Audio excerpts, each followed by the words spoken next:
Introdução ao estudo da química orgânica. Então, a gente vai estar falando inicialmente a respeito um pouquinho do histórico da química orgânica e o que faz dessa área da química ela ser tão importante para... Ok?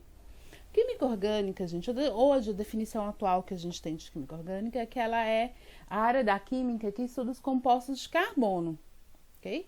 O qual são muito conhecidos como moléculas orgânicas. Só que estuda todos os compostos de carbono? Não. Existem alguns compostos de carbono que são considerados inorgânicos. Uma coisa que eu sempre digo para vocês, para os meus alunos, é que você quer saber se composto orgânico é simples demais. Bota fogo. Se pega fogo, é orgânico. Por quê? Porque eu preciso ter carbono que vai reagir com oxigênio formando CO2. Então, se você consegue botar fogo, gente, composto é orgânico. A gente está falando de molécula orgânica. Então, com isso aí, vocês têm uma ideia da quantidade de moléculas orgânicas que existem. Hoje deve existir aproximadamente uns de 30 a 50 milhões de compostos orgânicos, ok? Com uma taxa de descoberta de 0,5 milhões por ano. Ou seja, são muitos compostos. As fontes de compostos orgânicos, elas podem ser sintéticas ou naturais. As fontes naturais que a gente mais conhece é o quê? São seres vivos. E aí, entre as plantas e os animais, petróleo, que é uma fonte riquíssima em carbono, carvão, ok? As sintéticas, elas podem ser obtidas a partir de moléculas inorgânicas e a partir de compostos orgânicos simples, a gente consegue produzir moléculas orgânicas mais compostas, mais complexas, desculpa, ok? Então, essas são as fontes principais que a gente tem de compostos orgânicos. E hoje em dia, gente, quando a gente fala de desenvolvimento de novos materiais, pequenas alterações na estrutura fazem com que grandes propriedades sejam alteradas. Então, todos os dias são descobertos novos compostos, são feitas novas alterações, são descobertas novas aplicações, ok? Então, a química orgânica, ela acaba todo dia trazendo algo novo para a ciência, ok? Vamos ver um pouquinho do histórico da química orgânica. Então, a química orgânica, inicialmente, ela recebeu esse nome por quê? Ela recebeu esse nome porque Berzelius, lá no século XVII para o século XVIII, ele conceituou a química orgânica como a ciência que estudava os compostos que eram oriundos, ou seja, que vinham de organismos vivos. Então, só os organismos vivos poderiam produzir compostos orgânicos. Como é que ele chegou nessa definição? Eles acreditavam naquela época na teoria do vitalismo. O que diz essa teoria do vitalismo? Que os seres vivos, eles tinham uma força interna, tá? Que era conhecida como força vital. E essa força que as pessoas tinham, que os seres vivos tinham, era que gerava essas substâncias orgânicas. Então, só os seres vivos poderiam produzir compostos orgânicos, ok? E os compostos inorgânicos, eles seriam oriundos de seres não vivos, como rochas, solo, por exemplo, ok? Então, os compostos inorgânicos eram aqueles que não vital, que era capaz de produzir composto orgânico. Então, o inorgânico não poderia se transformar em orgânico. Mas isso permaneceu. O cianeto de amônio,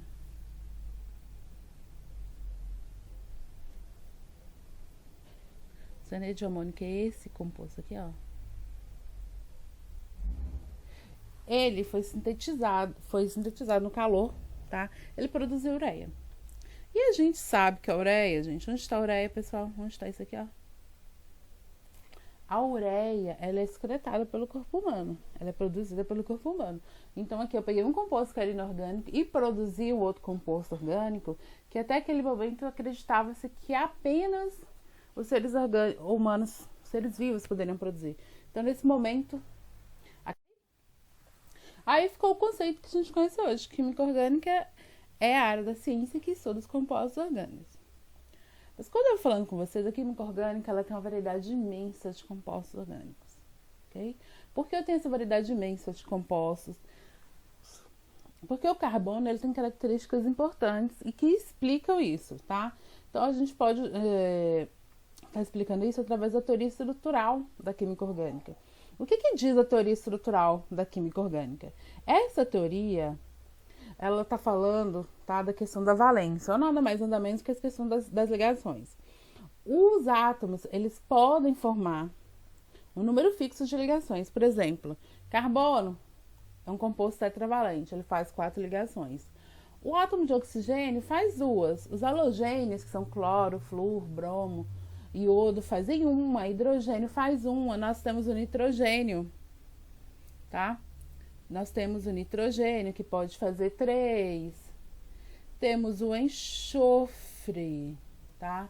Que faz 2 da mesma forma que o oxigênio, ok? Então, a valência...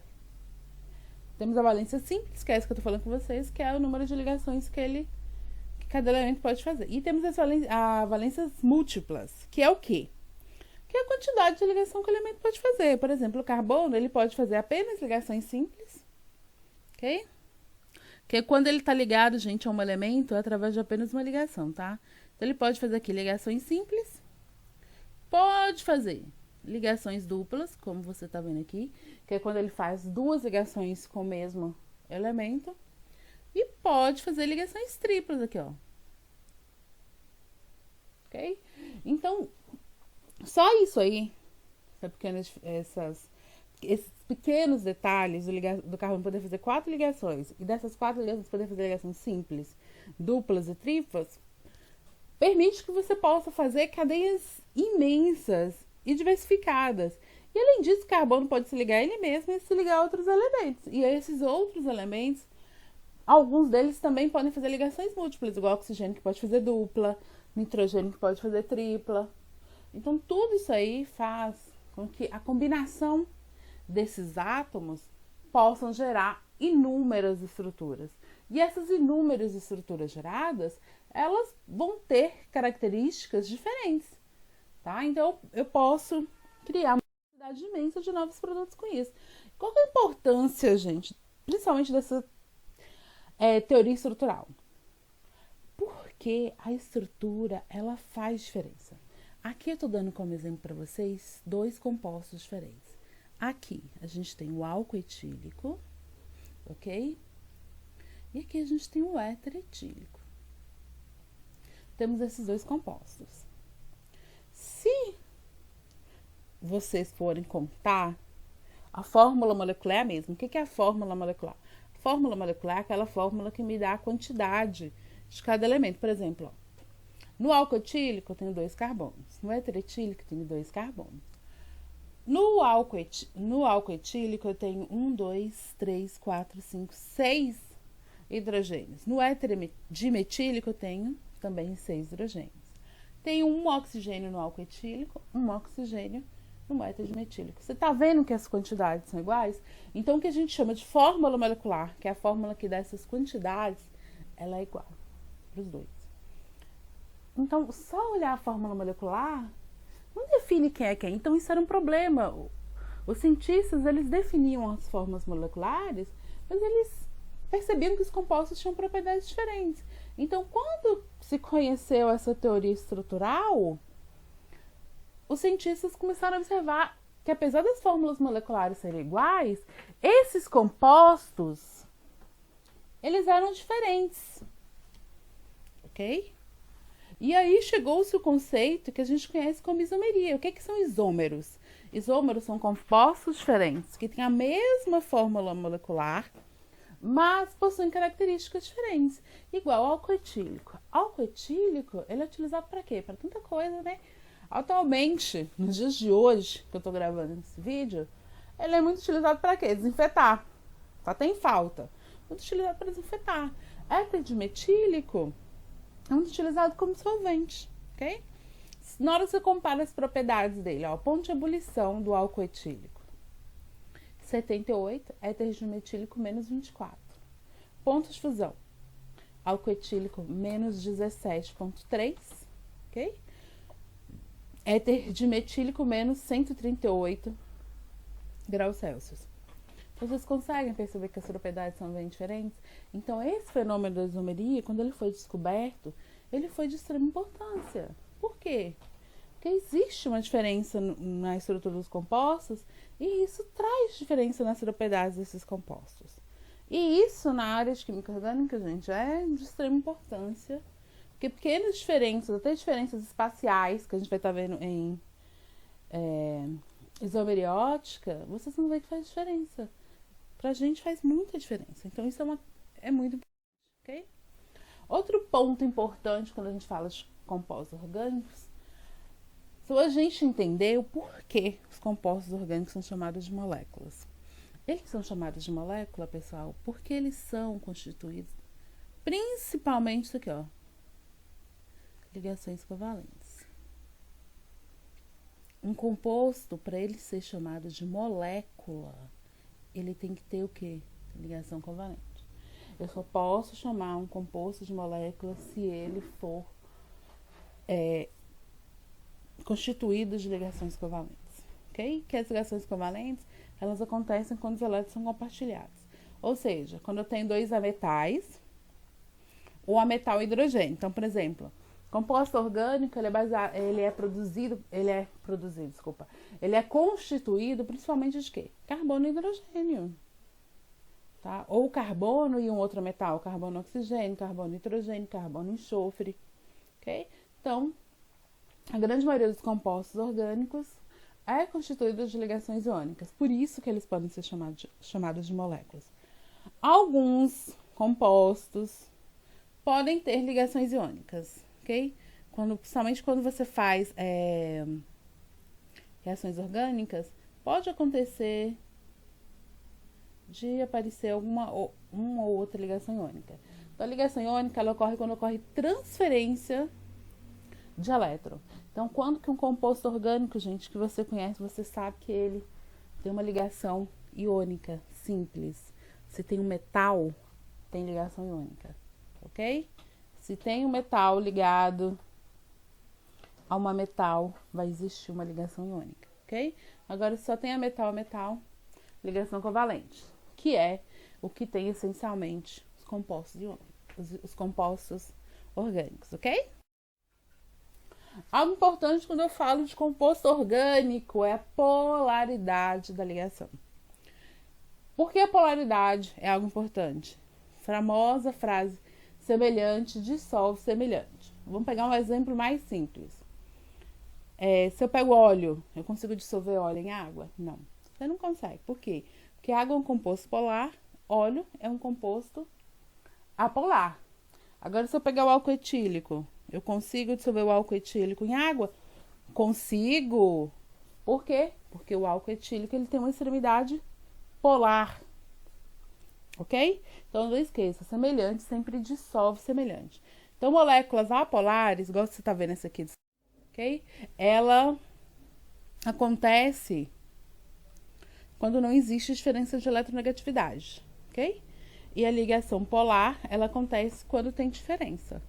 Igual aqui no exemplo que eu tô dando para vocês, aqui ó, HCl ligada a hidrogênio, tá? Essa molécula aí é uma molécula polar, ok? Agora, algo importante, carga formal. O que é carga formal, gente? Carga formal é a carga que o elemento teria se a ligação fosse 100% covalente. Quando a gente fala de compostos iônicos, a gente fala de inox. A gente não fala de inox? Todo mundo aprende inox quando fala de pilha. Por que a gente fala de inox? Porque inox é a carga que o elemento teria se a ligação fosse 100% iônica, ok? E carga formal é a carga que o elemento teria se a ligação ela fosse o quê? 100% covalente. E como é que a gente calcula essa carga formal? Essa carga formal, ela pode ser calculada aqui, usando essa formulazinha. Tá aqui, ó. Quem é quem nessa fórmula, pessoal? Então, nessa fórmula aqui, eu tenho o V, que são os elétrons de valência, ok? Então, esse V aqui são os elétrons de valência. Então, o que é os elétrons de valência? Os elétrons de valência são os elétrons que o elemento tem na última camada. Esse valor é fixo, tá? Então, por exemplo, o carbono. Carbono é sempre 4. O oxigênio, sempre 6. Nitrogênio, sempre 5, ok? E por aí vai. Então, os elétrons de valência são os elétrons que o elemento tem na última camada, ok? Esse valor é fixo. Carbono sempre 4, oxigênio sempre 6, nitrogênio sempre 5, enxofre 6, flúor, cloro, bromo, iodo 7, ok? Aí menos, a parênteses, menos meio de elétrons ligantes. O que são esses elétrons ligantes aqui? Esses elétrons ligantes, gente, são os elétrons da ligação. Em geral, a gente costuma ver ligação por um tracinho, não é? A gente não costuma ver ligação, né, por um tracinho.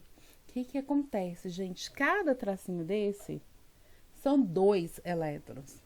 No exemplo que a gente tá vendo aqui, ó, tá vendo? Isso aqui é uma ligação. Aqui é outra ligação. E aqui você tá vendo 2 ligações.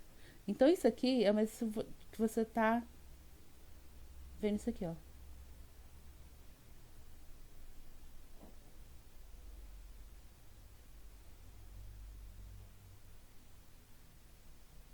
São os tracinhos, tá vendo?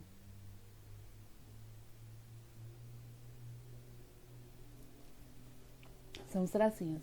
Então, o que você tem que lembrar? Que os elétrons ligantes, ok? Para cada ligação são sempre 2. Então, cada tracinho significa quantos elétrons? 2. E o que são os elétrons não ligantes? Os elétrons não ligantes são aqueles elétrons que não participam da ligação. Então, que elétrons são esses que não participam da ligação? Ó, são esses aqui, ó. Tá vendo? Esses elétrons aqui. Tá vendo? Então, você vai olhar, gente, elétrons ligantes, elétrons não ligantes, pro átomo que você tá sempre avaliando, ok? Então, nesse exemplo aqui, a gente atribuir a carga formal apropriada para átomo que está em negrito, ok? Então, os átomos estão em negrito, só. Então, quais são os átomos negritos? Os átomos que estão em negrito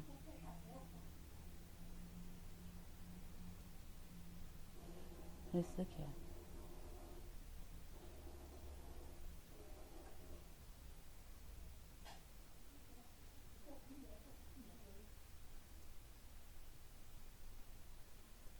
Quem são esses os átomos que estão em negrito, ok? Então, vamos lá no primeiro, ó. Então, carga formal é igual elétrons de valência. Então, esse carbono aqui, ó, tá sinalizado. Esse carbono tem quantos elétrons de valência? 4, ok? Como eu falei com vocês, elétrons de valência são os elétrons que ele já tem na última camada, ok? Menos, abre parênteses, elétrons ligantes, que são os elétrons da ligação. Então, esse carbono, ele tá fazendo 1, 2, 3 ligações, ok? Então, se ele tá fazendo 3 ligações, são 6 elétrons. Mais os elétrons não ligantes. Você tá vendo algum elétron não ligante aqui? Não, então é 0, ok? Então, nessa continha aí, a carga formal vai ser quanto? Vai ser mais 1. Então, a carga formal desse carbono aqui é mais 1. Ok? Então, isso é a carga que ele teria se a ligação fosse 100% covalente, ok? Vamos pro próximo, tá? Tá fazendo o que tá do ladinho, tá, gente? Então, aqui eu tô falando desse oxigênio, ó. Oxigênio, elétrons de valência, como eu falei com vocês, é o número fixo, tá? Elétrons da última camada. Então, o oxigênio, o elétron de valência dele é quanto? 6. Menos, a parênteses, elétrons, meio de elétrons ligantes. Ele tá fazendo o que aqui? Só uma ligação. Então, são quantos elétrons? 2. Mais elétrons não ligantes. Você tá vendo 6 bolinhas aqui? Então, ele tem 6 elétrons não ligantes. As bolinhas são a representação dos elétrons não ligantes. Então, a carga formal desse oxigênio vai ser quanto? Menos 1, ok? Vamos pro próximo. Carga formal aqui, ó, desse oxigênio agora. Elétrons valentes, que eu já falei pra vocês. 6, ok? Menos abre parênteses. Meio de elétrons ligantes. Tá fazendo 3 ligações, então são 6 elétrons. Mais elétrons não ligantes. Você tá vendo 2 elétrons não ligantes aqui, ó. Tá vendo 2. Então, mais 2. Fazendo a continha aí, vai. Mais 1. Uma carga formal desse oxigênio é mais 1. Ok? Vamos pro próximo. No próximo aqui, é esse nitrogênio que a gente tá olhando. Elétrons de valência do nitrogênio é 5. Menos, abre parênteses, elétrons ligantes. Tá vendo que o nitrogênio tá fazendo 4 ligações aqui, ó. Ele tá fazendo 1, 2, 3, 4 ligações. Então, se ele tá fazendo 4 ligações, são o quê? 8 elétrons. Você não tá vendo nenhum elétron não ligante, então ele só tem esses 8 elétrons ligantes, ok? Então, fazendo a continha aí, mais 1. Próximo, nesse aqui eu tô falando desse oxigênio, ok? Então, elétrons de valência do oxigênio, 6, como eu já falei, é um valor tabelado. Menos elétrons não ligantes, ele tá fazendo apenas uma ligação, então são 2 elétrons ligantes, desculpa. Tinha falado não ligantes, né? São ligantes. Então, ele tem 2 ligantes. E vai ter quantos não ligantes? Tem 3 pares de bolinha. Tem 6 bolinhas. São 6 elétrons. Então, ele tem 6 não ligantes. Sua carga formal vai ser o quê? Menos 1. E o último exemplo. Também é oxigênio. 6 elétrons de valência. Ele tem 6 elétrons de valência. Tá fazendo 3 ligações. Então, ele tem 6 elétrons ligantes e 2 elétrons não ligantes aqui, ó. Ok? Fazendo o cálculozinho, o quê? A carga desse oxigênio vai ser mais 1. Deixa eu colocar aqui que eu não coloquei. Ok? Tudo bem, pessoal? Espero que vocês tenham entendido isso aí. Todo mundo. Ressonância. Ressonância, gente, é algo importante. Ressonância é um fenômeno que acontece em alguns compostos, que é a deslocalização de elétron, ok?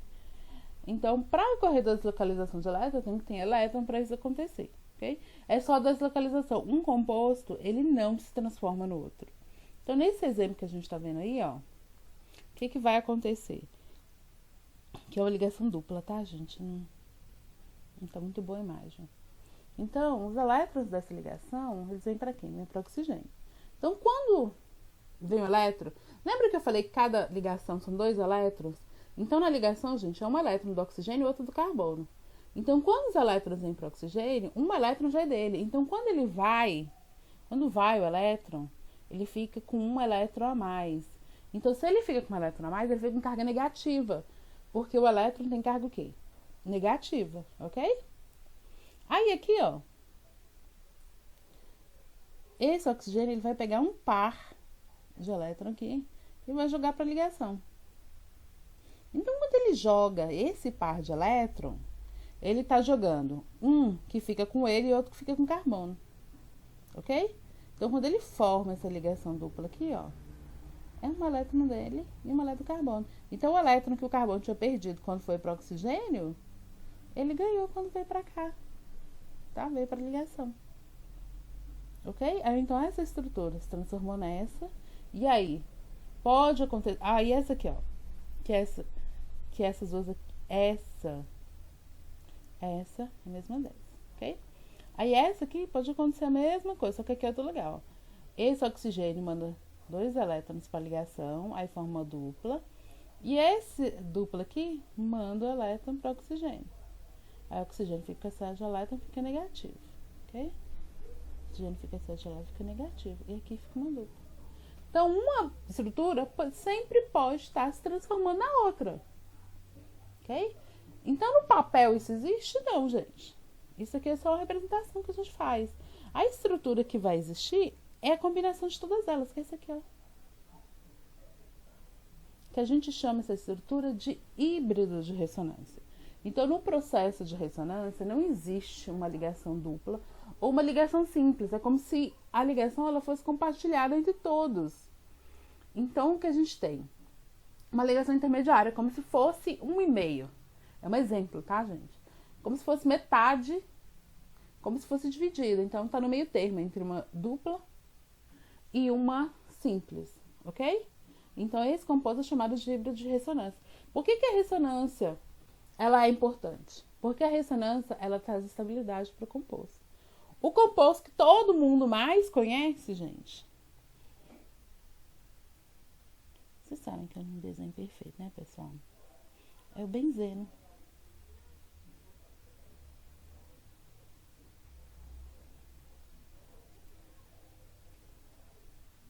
Nossa, não tá bonito, mas dá pra entender, né? Aquela colmeiazinha. Então, o benzeno é o mais conhecido. Aquele círculo que tem no meio é para indicar que está em ressonância, ok? Então, aqui a gente vai fazer um exemplo, tá? De estruturas de ressonância para esses compostos. Então, na letra A, importante, muitos desses aqui podem ter mais de uma estrutura, tá? Então, o que eu vou fazer? Pegar. Aqui, ó. Aqui tem pá de elétron, não tem? Então, eu vou pegar esse pá de elétron e vou passar ele para cá, ok? Então, quando vem para cá, gente, um elétron é do nitrogênio, ok? E ele tá emprestando, tá compartilhando com esse carbono aqui, ó, outro. Então, essa carga positiva que tá aqui, ela não vai existir, porque o carbono, ele vai receber um elétron. Ele recebeu um elétron, e esse carbono que tá aqui, ó, é o que vai ficar deficiente, ok? Então, como é que você identifica a deficiência? Pelo sinal de mais. Tá? Você identifica a deficiência pelo sinal de mais. E aqui passou a ter uma dupla. Então, essa passa a ser a nova estrutura, ok? Vamos para a próxima. Mesma coisa, ó. Peguei os elétrons daqui. Importante, a seta tá parecendo que tá indo pro nitrogênio, né? Mas não tá indo pro nitrogênio, não. Tá indo pra cá, ó. Tá indo pra ligação, ok? Então, ele pega esse par de elétron e joga pra ligação. Nesse caso aqui, gente, é importante frisar uma coisa. Você tá vendo que o composto original não tem nenhuma carga? Cargas não se alteram. Se o somatório de carga é zero, o somatório de carga na outra estrutura tem que ser zero. Aqui na letra A carga do composto inicial é positiva. Então, na outra estrutura, a carga positiva tem que estar lá. Você não some com carga nenhuma, não. A carga ela pode ser transferida, mas ela não desaparece, ok? Então, nesse caso aqui, ó, é importante você entender que quando eu jogo elétron para ligação, ok? Esse carbono aqui vai estar ficando deficiente, ok? E esse nitrogênio vai estar ficando em excesso. Então, quem está com excesso fica negativo. E quem fica deficiente fica o quê? Positivo. Não esqueçam disso, tá? Quem está com excesso positivo, quem está com excesso negativo, desculpa, quem está com deficiência, quem está com excesso negativo, quem está deficiente, positivo, ok? Vamos aqui para a próxima, ó. Letra C. O que é que vai acontecer aqui? Mesma coisa. Tem sinal positivo, né? Sinal positivo vai ter que continuar existindo. Posso pegar esse elétron aqui e jogar para cá, né? Aí, quando você joga, o que vai acontecer? Vem par de elétron. Então, esse carbono aqui, ele vai deixar de ser deficiente. Quem vai ficar deficiente? O oxigênio vai ficar deficiente. Tá vendo? Então, o oxigênio fica deficiente e a dupla vai pra cá. Tudo bem? E na letra D é a mesma coisa. Só que na letra D ela é diferente da E. Porque a D é diferente da C, desculpa. Porque na C eu tenho uma carga positiva. Na D eu tenho uma carga negativa. Então, na D eu tenho excesso. Ok? Então, o que eu posso fazer aqui? Eu posso pegar esse elétron que tá aqui, jogar pra cá, pegar os elétrons que estão aqui na dupla e jogar para o oxigênio, ok? Quando você fizer isso, fizer esse jogo, o que vai acontecer na estrutura? Ó, forma uma dupla e o oxigênio fica negativo, ok? Então, o fenômeno de ressonância ele é extremamente importante. Então, a gente fica por aqui. A primeira parte foi que eu já falei anteriormente, ok? Já vou estar preparando a segunda parte para vocês. Assistam o vídeo com carinho, reassista, estudem, ok?